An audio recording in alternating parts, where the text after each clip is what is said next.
Podcast. Presented by XFL2K.com. With your host, Tron Hawkins. Welcome to This is the XFL Podcast. I'm your host, Tron Hawkins. It's been a while since I made a podcast. Like I said, I'm just kind of making it as news comes or when I have an idea or something. So I ain't forgot about y'all. But this week, XFL went Hollywood. We got the broadcasting deal, and we got the LA coach this week, leaving one coach left. That is Houston. After I talk about the Houston coach, whenever he's introduced, or she, it's 2019, I will rank the coaches and then, kind of go from there and then get ready for draft and stuff like that. Big week. I loved how they didn't announce when they was going to do the TV deal. They just kind of go, hey, here's the channels we're going to be on, and just put it on Twitter and Facebook and stuff. It was a unique video. Go check it out on their social media. Kind of what we thought it would be.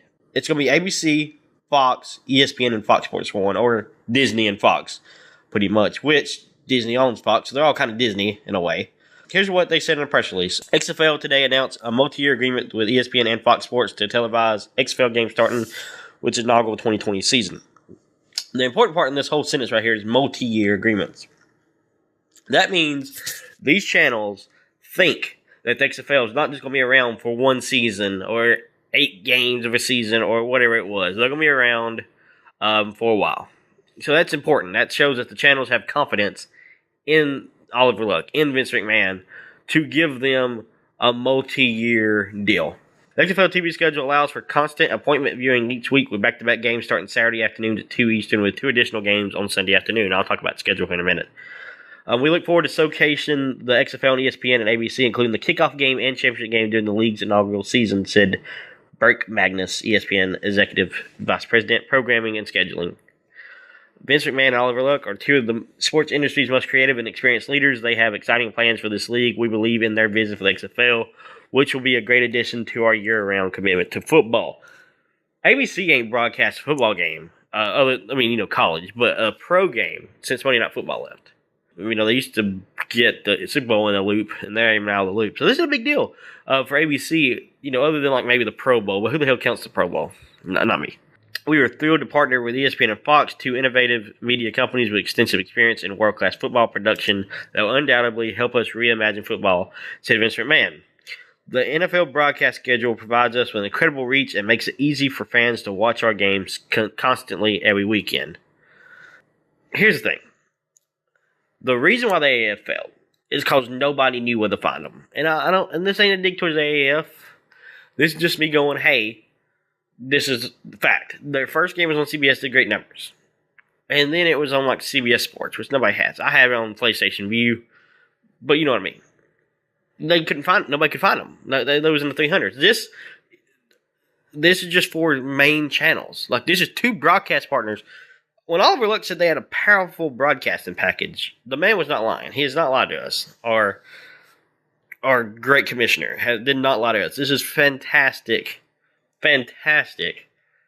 broadcasting plan, and I love it. The XFL will kick off Saturday, February 8th, 2020, with teams in Dallas, Houston, Los Angeles, New York, St. Louis, Seattle, Tampa Bay, and Washington, D.C. Additional XFL-themed programming and on-air talent will be announced in the future. A lot of people weren't talking about this.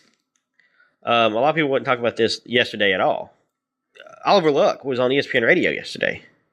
Oliver Luck was on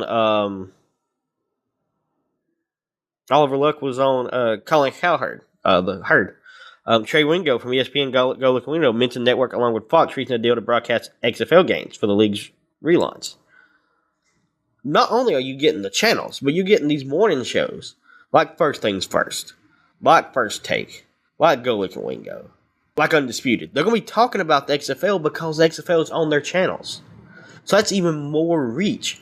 More people can be talking about it because these morning shows, these morning drive shows, these radio shows, like The Herd, are going to be talking about the XFL now. And I don't think enough people's talking about that.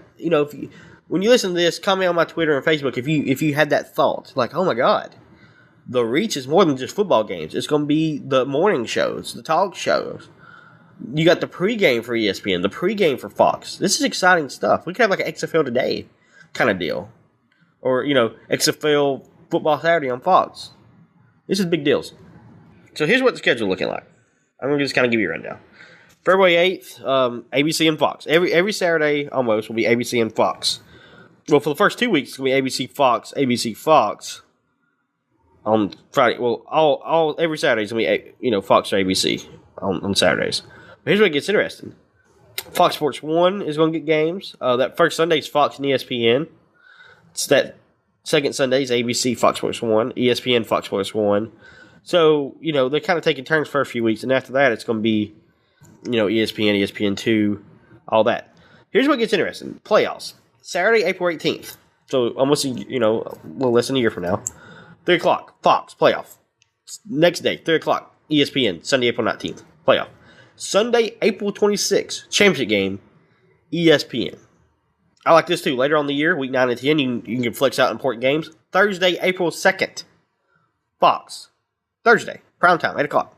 Week 10, Thursday, April 9th, Fox. Saturday, one game apiece on Saturday, ABC. Sunday, you have a noon and 6 and noon and 3 o'clock, week 9 and 10. So you can flex out the important games for those two standalone games, and you got some teams that might be out of it or are already clinched. You can put into those Sunday time slots. Again, we don't know the schedule yet. Can't wait for that to come out. We're going to dissect the shit out of that too. The thing I don't get is the championship game be on ESPN. Why not Fox? Why not ABC? That's the only thing I got. Why that? Question is, will the championship game be neutral sites? We don't know that either. So that's entertaining. I'm really loving the schedule, though. I'm loving the time. I'm not spend all day watching football. I already taught my girlfriend enough. I play fantasy. She's going to play fantasy with me this year. I'm just worried if I'm going to be able to talk her into watching more football, because she's always wanting to go on the weekend. So hopefully, if anything, I'll DVR it. I'll watch it later, and I'll get I'll do like a weekly recap and preview show for y'all. So let's dive into this TV deal a little bit more. This is they're not getting. I'm trying to get the money. Let me see if I can find the money still. They're not getting paid for this though. That's the kind of downside. But they're also, the good thing is they're also getting. They don't. The TV channels are covering the production. So that's the good thing. They're covering the production. They don't pay for production. That saves a lot of money right there. They're going to use their talent. They're going to pay their talent. So 13 games are going to be on ABC and 11 will be on Fox. That's the thing. They're going to, like I said, ESPN is going to cover they're going to cover the announcers, the streaming rights, production costs, and all that. But Vince and them get the money from like in stadium revenue and all that stuff. I'm trying to find it. I'm sorry, guys. If this podcast sounds kind of rough, XFL 2K does my editing. He is on his honeymoon, so congratulations to him. So this sounds rough, that's why. So I apologize. This is probably going to sound like one of my first episodes. It says 24, 43 games going to be on ABC or Fox. No rights fee paid. ESPN and Fox hold the streaming rights. Terms of the 3-year agreement weren't disclosed, but people familiar with the matter said no cash is changing hands. Disney and Fox will keep all the television advertising inventory for the games and cover production costs, while the Football League will sell sponsorships. XFL's more. It seems like they're more financially stable than the AAF was. It seems like they know what they're doing more, and their TV deal is 150 times better than the AAF. It's exciting. We're all going to be able to watch it. We're going to be able to watch it together, watch this build. It said on the thing, additional programming may come up later. I'm wondering if one of these channels, maybe not ABC or Fox, but Fox Sports 1 or ESPN will have the draft. They have to, right? Fox Sports 1 or even 2. Fox Sports 2 is going to have some games, I think. But they have to broadcast the draft, right? I mean, that's the only thing I can think of. Like, that's the kind of program. I would love a weekly studio show. I think that'd be great. I think it would do good to get the people to know the players by broadcasting the draft, maybe broadcasting some training camp, maybe like a profile kind of show, like this is the XFL. I kind of figured ESPN was in on it just because of the 30 for 30. I knew Fox most likely was because of SmackDown going there. I know no cross promotion, but that's a lie. They're going to be they're going to be advertising SmackDown on XFL and XFL on SmackDown and vice versa. Like, it's going to happen. I mean, it's not necessarily crossing paths, but it's going to happen. Other news today. This is actually today was the longest I think we went without knowing who the coach was for a team. I found out this morning, and I tweeted about it at the XFL show. Check me out on Facebook and Twitter. Who the coach was going to be for Los Angeles, and it is Winston Moss. Now, he might not be a familiar name to just casual football fans, but our hardcore football fans know who he is. He's actually the guy who tweeted after Mike McCarthy got fired from Green Bay about Aaron Rodgers kind of being a diva prick, and he got fired because of it. And he seems like a good person. If you go back and watch sadly, I can't put the presser stuff into my show anymore, but go check out the presser. He's like a good guy. First thing he did was, thank God. And he's in a lot of these coaches that are not only good coaches, they're good people. They're going to get the best out of their players. He's going to get, 100% out of the players. I think the interesting thing about this hire is, before I get into his career and stuff, his highlights, is he's actually a defensive-minded coach. A lot of these coaches so far have been offensive-minded, like Gilbride, definitely like Stoops, like Tressman, even like Pep Hamilton. Even Hayes was a tight end, and the tight end coach who he's doing offense. To me, this is the first defensive-minded coach. And honestly, if he can get some good defensive players in this kind of league and just get some stops, like this is going to be a high-scoring league. You just got to get some stops. I think when I do the ranking for the coaches, he's not going to be very high, but I think if you have a defense coach like him and he's the only one of his kind, the only one thinking, hey, I need to do something about this defense, I think LA could be a contender out there in the West Division to get to the playoffs. I mean, I don't know who they got yet, but if he's only defensive-minded coach, we don't know who Houston is yet. But the way it seems, if he's thinking from the other side of the ball, if he's thinking, he might be one step ahead of these offenses, is what I'm saying. So, if he's thinking about the defense first, he might be able to shut down a Stoops, a Tressman, a Pep Hamilton, a Gilbride. This is the point. So the XFL announced today that Winston Moss, most recently the associate head coach for the Green Bay Packers, and former NFL linebacker for the Seahawks, Raiders, and Tampa Bay Buccaneers, have been named head coach and general manager of the XFL team in Los Angeles. We're excited to welcome to our ranks a professional like Winston Moss, who has 30 years of experience as an NFL player and head coach. Again, another one of those hires that had experience but never got to grab the brass ring and got to be the man. He's been a bridesmaid but never a bride. As a young athlete, Winston won a national championship with the University of Miami, the U. And as an assistant coach, he helped the Green Bay Packers win Super Bowl 45 against the Steelers. These are two remarkable accomplishments, and we look forward to seeing what he has in store for the fans of Los Angeles. Winston has an impressive resume as a player and coach in the NFL and is the perfect choice to lead our Los Angeles team on the field, said Haley Brooks Karatz. First off, she's beautiful. I just want to say that right now. No offense, baby. I love you. She's beautiful. She's probably the best-looking team president. Sorry, guys. But she knows LA.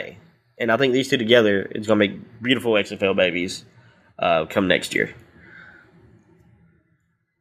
He's the perfect choice to lead our Los Angeles team on the field, she said. His passion for football and commitment to providing unique access to our fans makes him an ideal partner for what we're looking to accomplish. We're going to work together to give the people of Los Angeles a great football team and an exceptional fan experience. She's going to do the business end. He's going to do the football end. Like I said, this is probably the best pair so far. We're going to get a new president next week. I don't know if I'll make a whole episode about it or what. I might do it in case you missed it kind of deal and kind of covers some stuff I missed. It's what Moss said. I am so appreciative to have the opportunity to be a head coach and general manager in the XFL, especially in a city where I spent 4 years as an NFL player. Starting a team and league from scratch is unique and exciting. I'm looking forward to working with Heather and her team to develop a new football franchise for LA. As an NFL linebacker for 11 seasons with Buccaneers, 1987-90, Raiders, 91-94, and Seahawks, 95-97, Moss played in 155 games, 146 of them starts, recording 768 tackles and 20.5 sacks. In 99, Moss began his coaching career as the defensive quality control coach for the Seahawks, the last team he played for. In 2000, he assumed the same position with New Orleans Saints, where he began working with Mike McCarthy. A year later, he was promoted to linebackers coach, a position he held to 2005 season. He was hired by McCarthy in 2006 as a linebackers coach and promoted to assistant head coach in 2007. He shifted his focus to 2009 to inside linebackers, and then back to all linebackers in 2014. Moss was a member of the coach staff in 2010 that led the Packers to the victory over the Steelers in Super Bowl 45. Finally, he was named associate head coach and linebackers coach in 2015, a position he held for the remainder of time with the Packers. During his 13 years with the Packers, Moss coached and mentored several defensive stalwarts, including Pro Bowl linebacker A.J. Hawk, Clay Matthews, and Julius Peppers, working closely with Moss. Matthews became the team's all-time sack leader, 83.5, and Hawk established himself as the franchise all-time leader in sacks with 1,118. Blake Martinez set the single-season record for tackles in 2017, 144. Again, he knows defense. And I think that's important. Like I said, he's the first defensive coach that we've had so far. And I think that since he knows that side of the ball, he's seen everything in the NFL. Now, these are some different rules than the XFL. But I think he might be able to shut down some of these coaches because he is the defensive mind of the bunch. Now, they do have defense coordinators, of course, for the other teams. But the fact is that he specializes in it, and he's the man. It wouldn't surprise me. I mean, I'm sure he's going to name a defensive coach, but he might name somebody that he worked with the Packers. Somebody he knows. While playing for the LA Raiders, his teammates voted him the winner of the Eric Block Courage Award for his commitment to community service. He also received the NFL Players Association Unsung Hero Award for his leadership capabilities on and off the field. Again, a quality person before anything else. And that's what they're looking for in the XFL. Quality players and quality coaches. I think he's perfect for this league. And in 97, the Seattle Seahawks players awarded Winston with the Steve Largent Award, recognizing the team contributor who best exemplified the spirit, dedication, and integrity of former Seahawks wide receiver Steve Largent. It's not about the quality of the play, just the quality of the play. It's about the quality of the person in the players. But as you can tell by all the coaches, they're the same way. Like, the quality of the coach is important too. Moss joins Gil Bride, Pep Hamilton, Jonathan Hayes, Bob Stoots, Mark Trestman, and Jim Zorn as in XFL head coaches named to date. Again, Pep Hamilton, offensive coordinator. Gil Bride, offensive coordinator. Bob Stoots, offensive just genius. Trestman, genius. Jim Zorn, quarterback, genius, and quarterbacking. Defense. This man. I mean, you know what I'm saying? Like, Moss is the only defensive coach in this bunch. Moss was a four-year letterman at the University of Miami and helped the Hurricanes win the 1983 National Championship. He was inducted into the school's Hall of Fame in 2015. He didn't give the best speech. It was very short. I think four people spoke in 16 minutes. But he was excited to be in LA. He was excited to be home where he played before. And I think he's perfect for this job because he wants to be there. He wants to be in this league. Every single one of these coaches wants this league to succeed. And I think these coaches caught the attention of ESPN, ABC, Fox, ESPN2, Fox Sports 1, Fox Sports 2. They caught their attention. And that's why they want to be part of this league, because they're seeing that we're, as a community and XFL, is building something special. And they want to be a part of it. Everybody wants a rivalry between Los Angeles and St. Louis. We've been talking about it. I talked about it in a past episode, what I would do week 1. That would be one of the primetime games. That Saturday night, that would be the primetime game in the Dome. Winston Moss talked about how Jonathan Hayes held him on every play when they played against each other. And he said he was ready to play, excited to join every coach, but Jonathan Hayes, because he was held every single play by him. And he kind of put in the seed for the LA St. Louis rivalry. He planted it just enough. Well, I think that's going to be the main rivalry, not only week 1, but year 1. That could be a championship game. That'd be a hell of a championship game. Thank you for joining me for this episode. Follow me at XFL Podcast on Facebook and Twitter. Check out XFL2K.com. Congratulate him on Twitter on his marriage. He'll be back soon, update the news, which he's done a little bit today. Like I said, he ain't going to help me edit this episode, so I apologize if it's rough. But the show must go on. He's going to be back soon.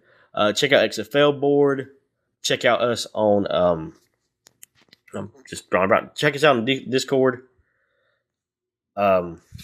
Just check us out. And join the conversation. If you have any questions or want to ask any questions to be on the show, message me on Facebook and Twitter. Again, what do you think of the Winston Moss hiring? Just let me know. Have a good night.